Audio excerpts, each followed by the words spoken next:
Welcome to Inspiring Possible. I'm Christy Pennison, former stuck person turned therapist and dream consultant. Are you feeling stuck, overwhelmed, uncertain, or just need a little inspiration? Then I want to help you gain the clarity, confidence, and courage to create possibilities and live a life you love.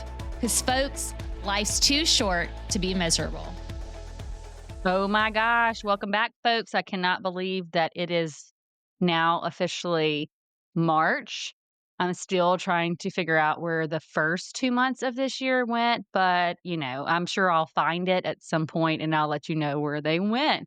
But I'm so glad that you're coming back today. And actually, today is an exciting day on the podcast because we are about to start having guests back on the show. And so if any of y'all were wondering, like, Christy, we appreciate your insight, but we'd really like the insight of somebody else. Well, I'm glad that you stuck with it and that you're back here because we actually have our very first guest of the year on the podcast. And I think we're going to be talking about something that I'm actually hearing a lot of recently. And that's more about how do you redefine yourself?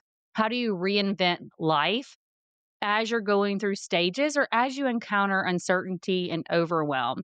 And so I have my friend, actually, Stephanie Konter O'Hara. Did I say that right? I've known you for O'Hara. years now. O'Hara. O'Hara. Okay. But you know when you look at something, you're like, I'm pretty sure. And then your brain wants to say, anyways, she's a counselor. So that's how we know each other. Okay. And we met in an online group where us counselors get together and try to figure out how to do like life, but also entrepreneurship. And she also is a fellow podcaster and recently relaunched her podcast, Redefining Us. And so I was like, Stephanie, you'll actually be a really great guest to start this year because I think a lot of people are in this season of redefining who they are, where they're at, and how do we go about doing that. So not only is she a therapist, an entrepreneur, a mom, a doggy mom, a wife, and all those other things, she also, I think, is going to really bring some insights to you today, hopefully to help you move through those transitions that life is going to throw at you to redefine who you are and where you want to be. So welcome, Stephanie. Yes, thank you, Christy. And no worries about my name. I'm impressed that you got the first half of my last name correct compared to the second half of my last name. So I appreciate. But this is the thing, Stephanie. I've said your name to some of our friends in this space many times. O'Hara. Okay. But, I think there's something about the pressure whenever you're trying to read somebody's name and make sure you get it right that my mind always goes ahead and is like, I'm not going to get it. No worries. Okay, I have a question to start us off. Maybe you can tell listeners a little bit about your story and why redefine this concept of redefinition or reinvention is something that you are passionate about. Yeah. So as Christy mentioned, I've been a business owner now for 6 years, and I was really confident in my role of being a group practice owner and an entrepreneur and like really solid in that identity and this like hardworking go-getter, like innovative, constantly thinking of the next idea, pushing. To like what I thought was everything that I wanted in life, to be fulfilled as a career woman, to feel like I'm impacting the community, to feel like I'm making a difference, not just in the community's lives, but my employees' lives, because that's really important to me to create like an environment where my employees want to be. And I was like, oh, this is like everything. And then I somewhat unexpectedly got pregnant. My husband and I have been talking about having kids, but like it just wasn't going the way that we wanted it to for several years. And I was like, it's just not going to happen. It's not in the cards for us. Like, we're just going to be a couple with like 3 dogs and just like live our best lives. Okay, so really, I didn't know this. So this was like something that you kind of made peace about, like something that we wanted, but we're going to make peace that this may not be for us. And did you get to a place, I'm just curious, where you felt like I'm okay with this if this is not what's meant for us? Yeah, I think we doubled down and got a 3rd dog. And that was the time that I was like, we're just gonna be dog parents. Like, we're gonna have one day gonna own like a piece of land and we're just gonna have like 5 to 10 dogs and like just gonna double down on this lifestyle. And you might even have a dog farm. Listen, Stephanie, this is way off your story, but I recently got hooked up on these reels, and I think it's around your area where they drive a like school bus and pick up these dogs, and then they bring them to the dog farm for the day, and then they get back on the school bus like little kids, That's and then awesome. they go back to their house. Okay, so that's what I was envisioning when you said maybe we just like have a dog farm and like bring our dogs out to the country. Yeah, like, my husband and I were really just like, "We're gonna double down on this." We had had some, like, miscarriages, and we had done, like, the IUI, like, fertility treatment. It just, like, wasn't going according to plan, and, yeah, I think through therapy and through just, like, having lots of conversations together, it just kinda came to this place of acceptance, like, around it because, like, trying to continue to push in that way didn't feel right. Um, but anyways, we ended up getting pregnant again somewhat unexpectedly and then like somewhat anxiously because we had lost previous pregnancies and that's not what this conversation's about, so I don't want to get too dark, but Yeah, but no, I mean, yeah, and I'm sorry that you had to go through that. So it was kind of like you didn't want to be too hopeful because Mhm. of the loss that you had already experienced. Yeah. Yeah, so, like, we're kind of, like, in denial for a little while, like, "Oh, like, maybe this is happening, maybe this isn't." So I really didn't, I think, like, start accepting the identity of, like, I'm gonna be a mom probably till, like, somewhere between, like, 3 and 4 months into my pregnancy. And most pregnancies are, like, 10 months if you go to full term. So, a large percentage, like 40% almost of my pregnancy was I, like, somewhat in denial, and my husband was in denial for even longer that it was even gonna happen. But, yeah, so I then had to, like, redefine, like, what does it mean to be a mom and be a business owner? And I thought I had it figured out, like, "Oh, like, I'm just Like gonna, you like, take." prepared, got the Yeah. checklist, watched the tutorial videos. Like this is if I can manage a business, I can manage a baby. Yes, exactly, like, What's so hard about that? exactly, like, it's like, "Oh, like, there's just gonna be this, like, short time that I need to take off, this, like, 6 weeks of, like, taking off, and, like, everything's gonna be fine." It's gonna Like be fine. Everything's gonna be fine, and life is gonna go back to how it was before. It just with an Exactly. extra person. Yeah. Yeah, yeah. It's like getting a dog, like, that's not exactly the way I thought about it, but that's, like, I think a little bit of, like, "Oh, there's gonna be this, like, brief time of it being intense, and then it's gonna get better." Because, like, when you get a puppy, for those who have puppies, like, it's intense for a little bit, right? They're peeing and pooping everywhere, they're crying, they, like, need more attention. It's an intense time, but that's, like, obviously for people who have both puppies and babies, like, upon reflection, even for myself, I'm like, "Oh, the baby part lasts a shit ton longer than the dog phase." Yeah, they're Uh, they're they're so what you're telling me is that you've learned that they are 2 different experiences. yes. Yes, and I had to come to accept that while also experiencing, like, a lot of hormonal shifts, right? Like, I'm a Damn advanced the maternal hormones. I mean, age, right? Stephanie, let's be honest, damn the hormones. I Damn mean, the hormones, yes. And, yeah, and the whole pregnancy, they're talking about, "Oh, I'm advanced maternal age," even though I only had my child, like, 7 weeks after I turned 35. They were making, like, a really big deal out of this the whole time. crazy. I'm So surprised they haven't, like, reinvented this at this point in life, right? Like, Mhm. anyways, and, the world Yeah. the world turns. Go ahead, Stephanie. Yeah. So in my pregnancy, I was trying to come to terms with this idea of like, oh, I'm gonna be like an older quote unquote mom. At least that's what I was being told. Like, I'm gonna be this older mom. All of the moms around me are gonna be like in their 20s and like little beat bops, just like living their best life in their 20s. And I'm gonna be this like older mom.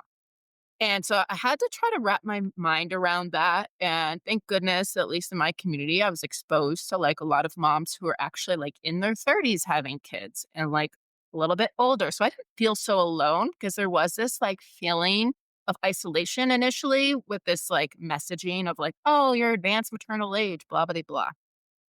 Um, and so, yeah, I almost had to come to some sort of like grips with my age, even like, and that part of the journey of like redefining, like, what does it mean to be like someone in their mid-30s having a baby? Like my parents and my husband's parents like had us in their 20s. Like, so it's like, how do I even talk to them about this phase of life that I'm in? Because they had a very different experience.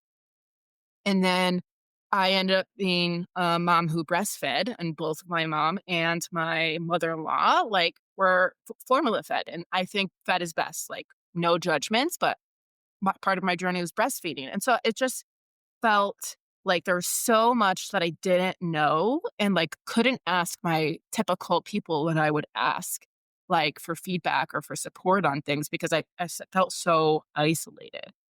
So yeah, I think there's just like this deep pressure to figure out who the hell am I like during this time? Where is the roadmap? Like, how do I figure that out? Like, is there a way to figure this out? Because with going back to the hormones be hormoning, like I was like really overwhelmed, was experiencing isolation. I just like, yeah, felt really lost. And so who went on this journey, learning about postpartum from like the mental health stance, because as a therapist, I guess that's inspired me to like learn more about this like piece of it. So I took a course, as every learner does, about postpartum and the Mhm. experience of postpartum from a mental health side. And I think I just, through all of that learning and like struggle, I really felt like I needed to shift the way that I saw myself as a entrepreneur, the way that I saw myself as a therapist, the way that I saw myself even as a leader, like in my business, and how I'm going to show up differently now that I'm a mom compared to maybe before. So yeah, I feel like there was just so much of my life that needed to change, like immediately almost when I had a kid. Yeah. Well, and I think you're talking about one of the things that I'm really hearing is just the identity shift, right? And it's you're getting a new identity as a mom, but you're also having to reconceptualize your identity as in these other roles. And I can remember honestly, I mean, I was the mom in the 20s, right? Very unexpectedly at a very young age. Well, I say very young. It was the early 20s, right when I was just trying to figure out how to adult. Okay. And, I can remember that identity shift, but I can also remember identity shifts where I had been in a role for so long, and then when that role wasn't there anymore or it looked different, how hard it really was for me to reimagine myself differently, whether it be in the same role or a different role or without that role. And I'm thinking about work specifically, some transitions that I had through that. And it's interesting when you build a lot of your identity around some of these roles you have. And I can think about like as a wife, a mother, a partner, whoever, like whatever roles you play in your life, when those shift, right? Either new roles come in or other roles go out, it's hard to figure out who you are in the midst of that. And then if you don't have support or feel people you feel like, not that the support's not there, but they might not know how to help you, right? Hmm. And they may not understand your experience. It's hard to figure out, yeah, where to go next from here. So, what have you found along your journey? It sounds like diving into learning has been one of them that has helped you redefine yourself in this season. Yeah, I've done a lot of values-based work with my own therapist, which I felt like was really helpful because I had values, obviously, before I had a baby. They looked different though, or maybe the way that I acted in my values and acting in alignment with my values looked a little different. And so doing that work again, like in this new role or in this new stage of life and like figuring out how do I want to live in alignment with myself in this new place, in this new role? And how do I get the most out of being mindful of my values now?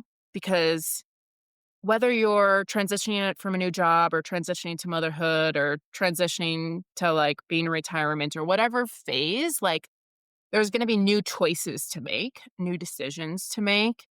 And so if I'm making my decisions based on like my old reality or like the way that I viewed my values in the past, that's not going to help me in my present day, is basically what my therapist was calling attention for me to pay attention to. And I was like, oh, that's right. Like I prioritized showing up for my employees like pretty high. It was like really up on the list. Yeah, But like like if somebody now, needs something, I'm gonna figure it out. I'm gonna be there to help you. Oh, you're having a crisis. Okay, let me help. Let me kind of like a firefighter. I'm coming yeah. in to rush and support you. Or just even if it's not a fire, I'm here to make sure that y'all know that I'm trying my best to make sure you feel safe and feel supported, and Mhm. create a work environment where everybody can thrive. But then you go into motherhood, and I guess what I'm hearing you say is you had to redefine, like, okay, can I be everything to everybody in the same way that I used to be? Yes, and adjusting my expectations for myself because it's so interesting. I just wanna give a shout out to my team in case any of them are listening, but, like, I thought for sure, like, if I lessened my support, even if it wasn't, like, dramatically, like, any shift in it, like, people were gonna be uncomfortable, people were gonna be feeling uncertain, and really, like, they really showed up for me during this time. They're like, "Take whatever time you need. Your kid's sick, like, pay attention to that. Like, you don't feel great because, like, you're stressed out from just, like, life changes, like, just go take care of yourself." And I was probably because 'cause we're all therapists to some extent and, like, a part of I their know, isn't that such a personality. weird thing? Like when you're a therapist and you're also an entrepreneur, but you work with a bunch of other therapists and you're trying to help lead them, but then they're a therapist.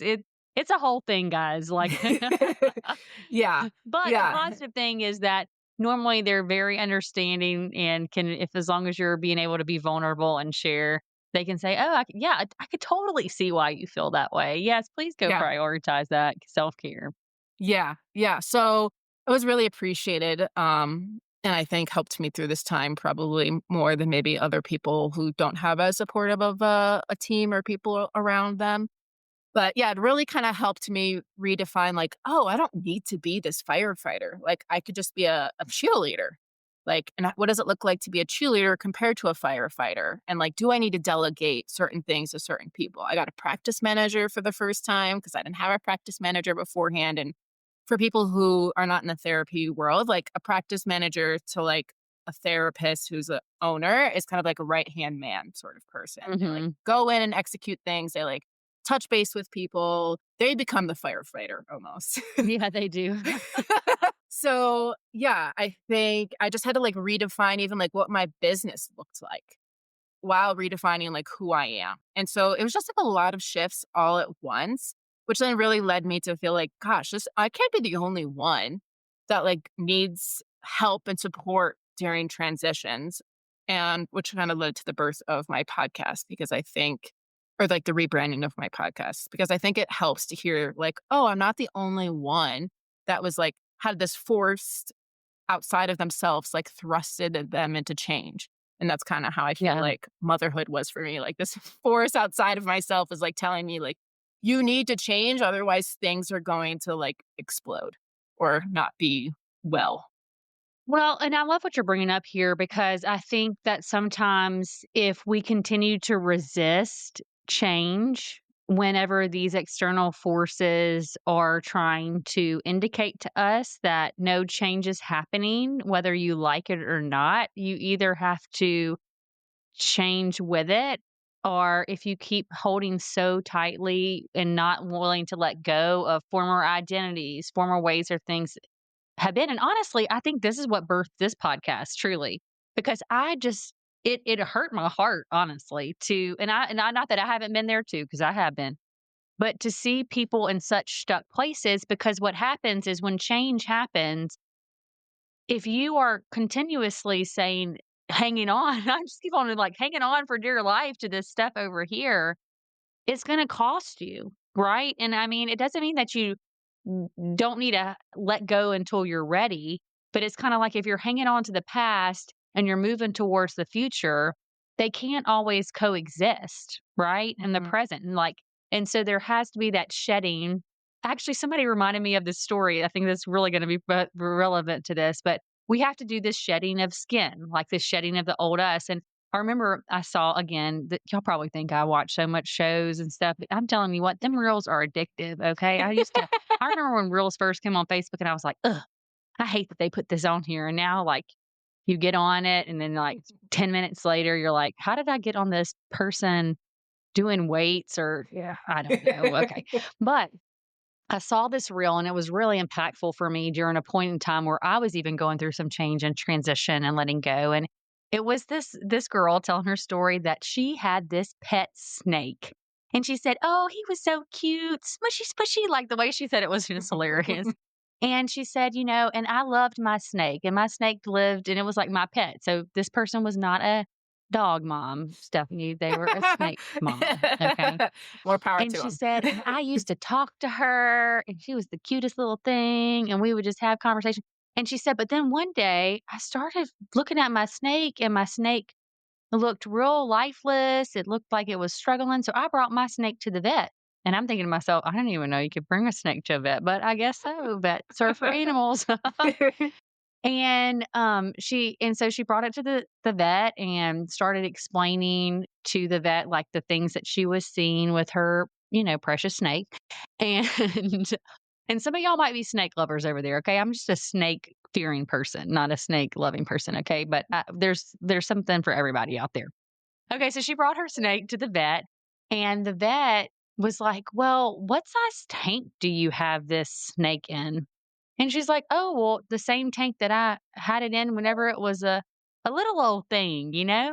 And the vet explained to her that part of the reason that the snake was struggling is because its environment never expanded and it needed a bigger environment to be able to shed its skin and kind of do all the snake things. And again, I might be telling the story all wrong, but what stuck with me, and this is the point she was trying to make in this story, is that sometimes we have to be able to shed that old self, that old identity to move into that new identity. If we don't have the space to do it, right?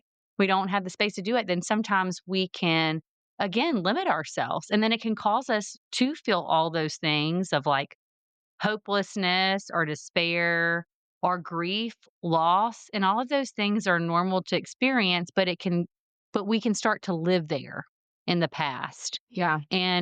And I think what I'm hearing you say through your transition over the past really year, right, is it was how do I, allow myself to grieve that old me, but also acknowledge that that old me served me in that season. But I love what you told me your therapist told you to do was say, okay, but what are the values that are most important to you right now?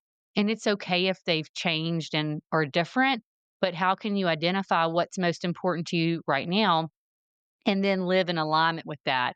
And so I'm curious, Stephanie, how does one live or number one, identify what's most important to them and then live in alignment with that? Because I think that's sometimes challenging, honestly, right? First to just sit down and be like, what is really important to me in this phase of life? But then actually to try to make decisions through that lens and those values versus the old values that I might have really, prioritized and thought were most important.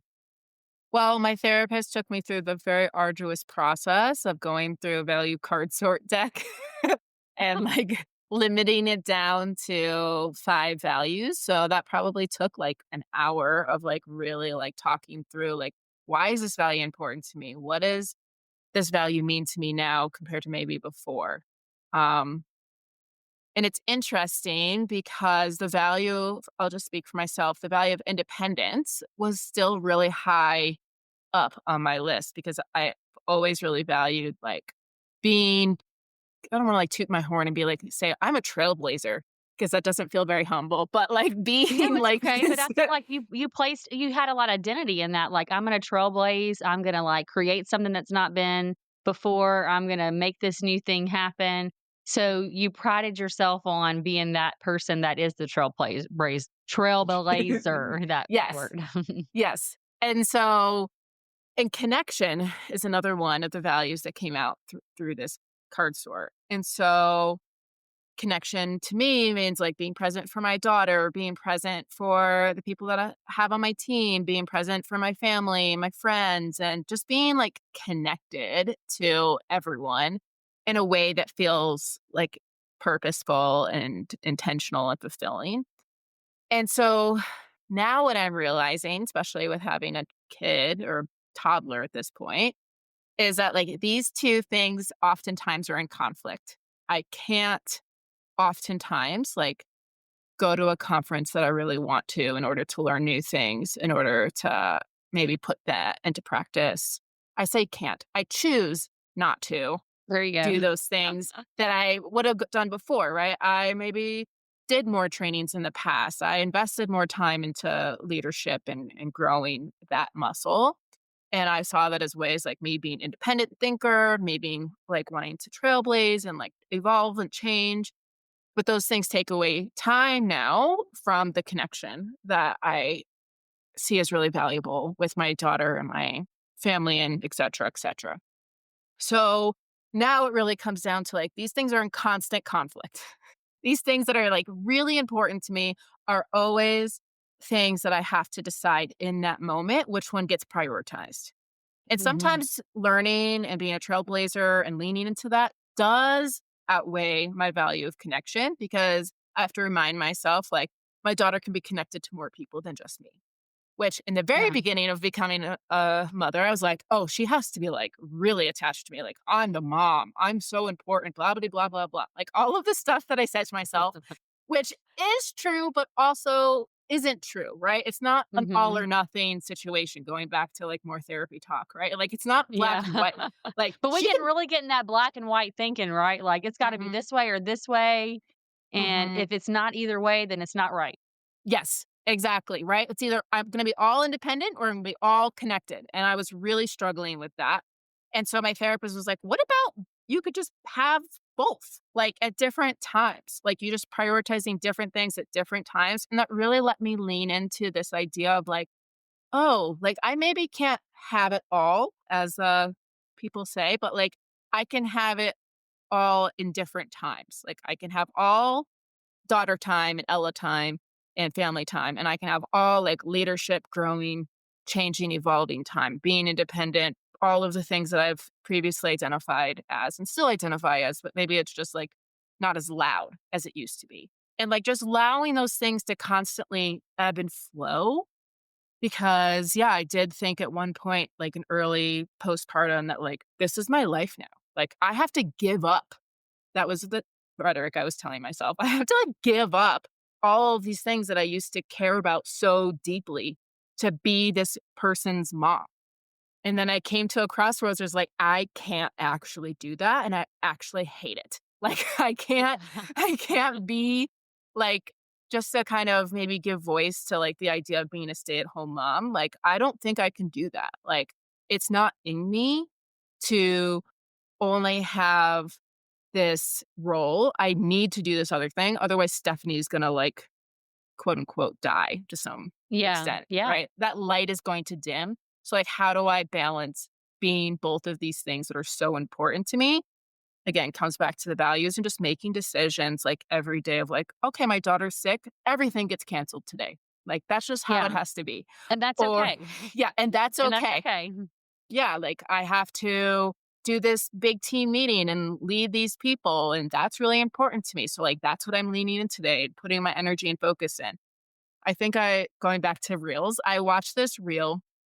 It was from another mom, and she was talking about, like, okay, we have work that's important, our budget that's important, like being a mom that's important, going on vacation that's important, cleaning the house that's important, like eating right, exercising, doing our hobbies, like blah, blah, blah. Like she listed off 10 things.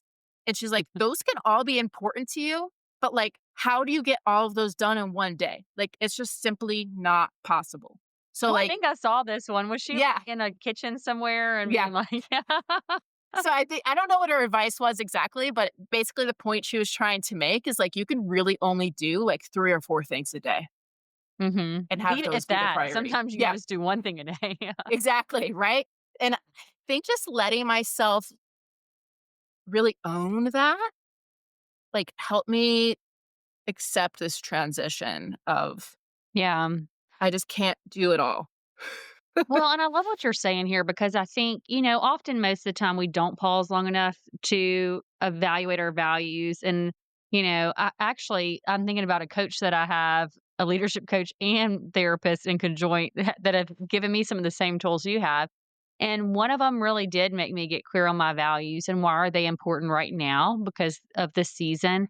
But the therapist also helped me be able to say what's important today, kind of like what you're saying is, and how do you shift really what we're talking about is that expectation of self, but also how do you, when you're going through these life transitions, still honor who you are and what brings you purpose, joy, what gives you energy. And not that everything's going to be all butterflies and rainbows all the time, but how can you identify?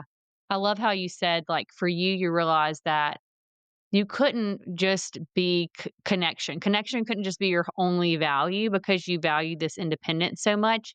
And I think so many times in life, we're not always going through this thought process of like, both can exist, but in different times and seasons at different percentage points, maybe to say, or in different like levels. Because I think that what happens is sometimes we do get in that, we call it in therapy world, fallacy of thought or incorrect thinking or whatever, that, okay, like you said, I just have to let all of me go to be in this role. And I think that's what leads people to despair because they're not able to honor this other value that they have.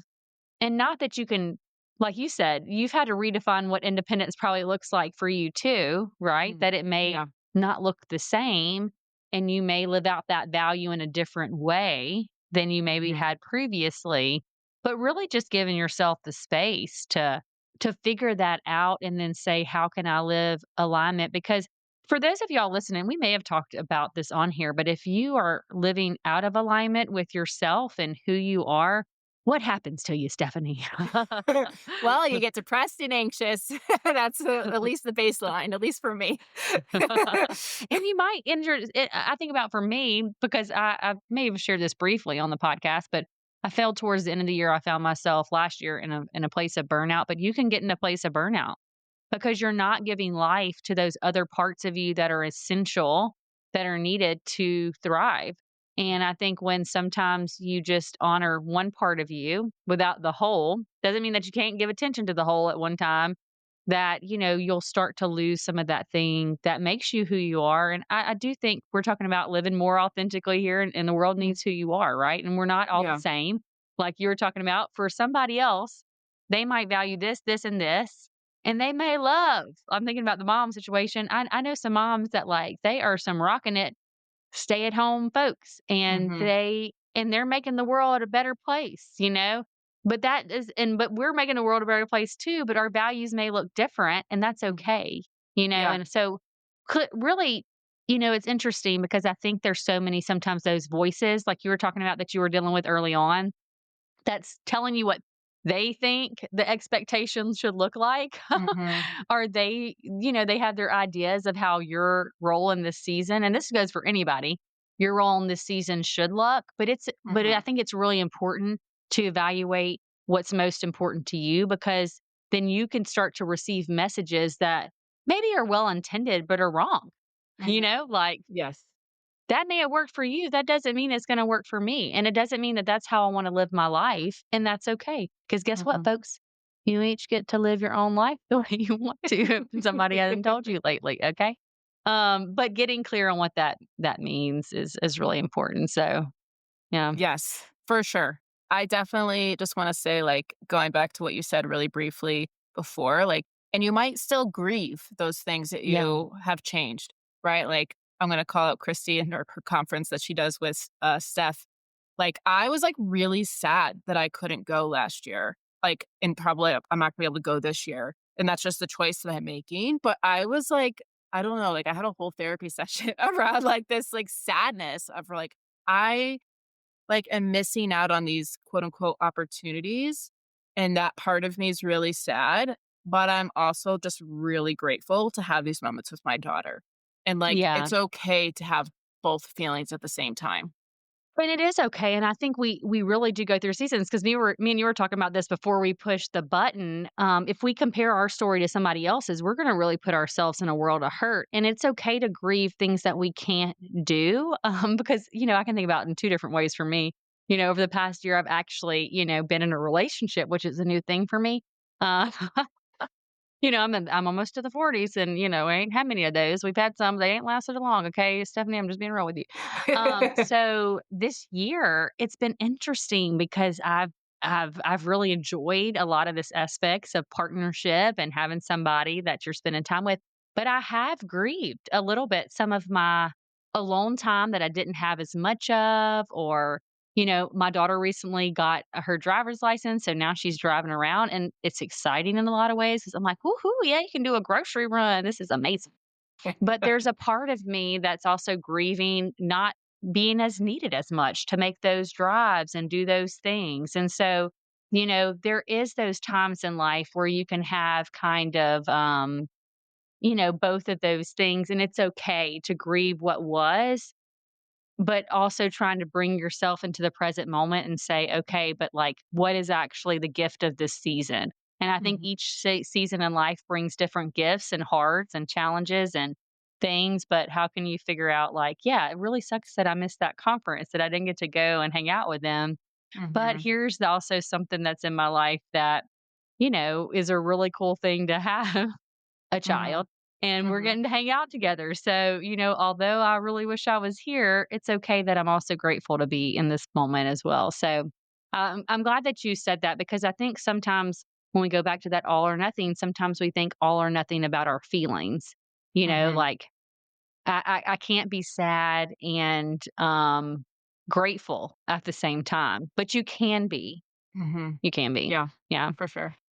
Well, Stephanie, if somebody wants to listen to your podcast, Redefining Us, I mean, where is it? Is it at all the places? Yep, it's on all the places. We have a website that's connected to our Well Minded Counseling website. So it's a page on wellmindedcounseling.com backslash redefining hyphen us. I also want to plug, just because I'm getting the opportunity to, I'm having a workbook come out called Yeah, Becoming I Mommy. was going to ask you about that. I didn't know if it was already out or if it was coming out.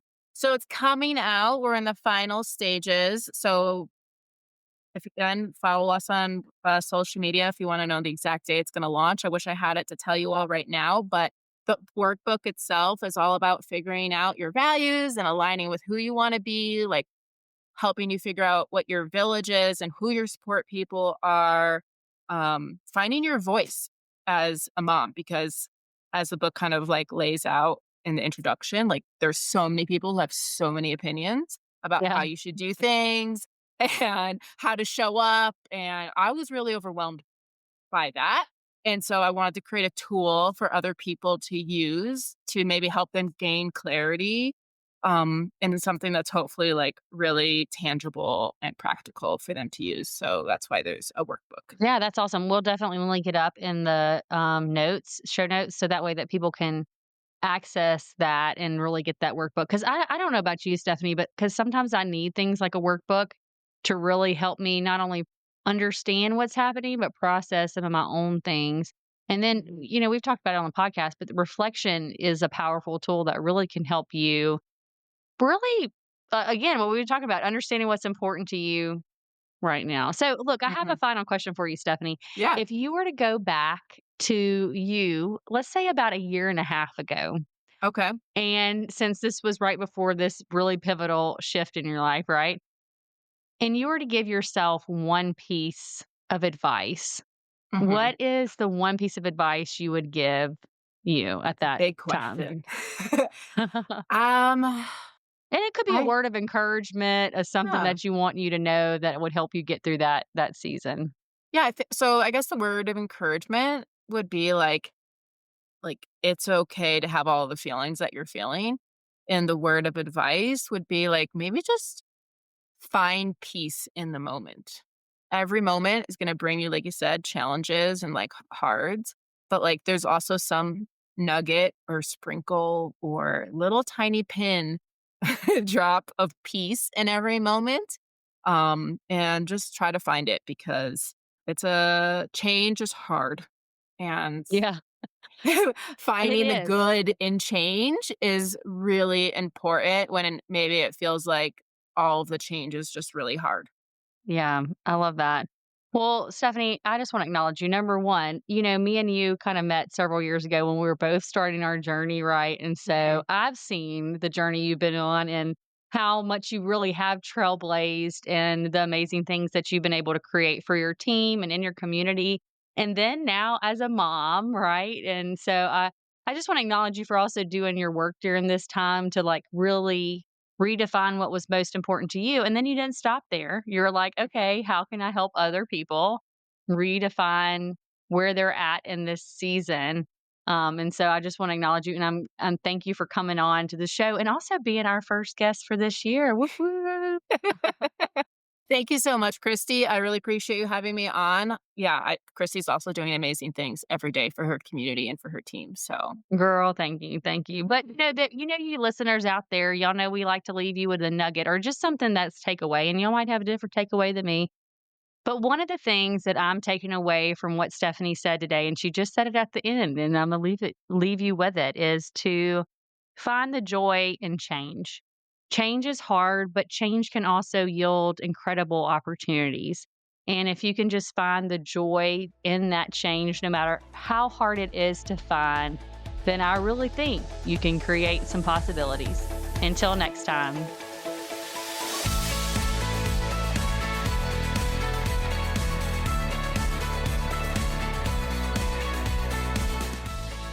That's all for today on Inspiring Possible. If you found a little inspiration today, please go on over to iTunes, Spotify, or wherever you tune in to listen to leave us a comment and rate us. Also, make sure and link up with me at inspiringpossible.com to get the free Dream It, Write It, Do It workbook. And don't forget to follow us on social media and share this with anyone who needs to be inspired. Remember, if you can believe it, it's possible.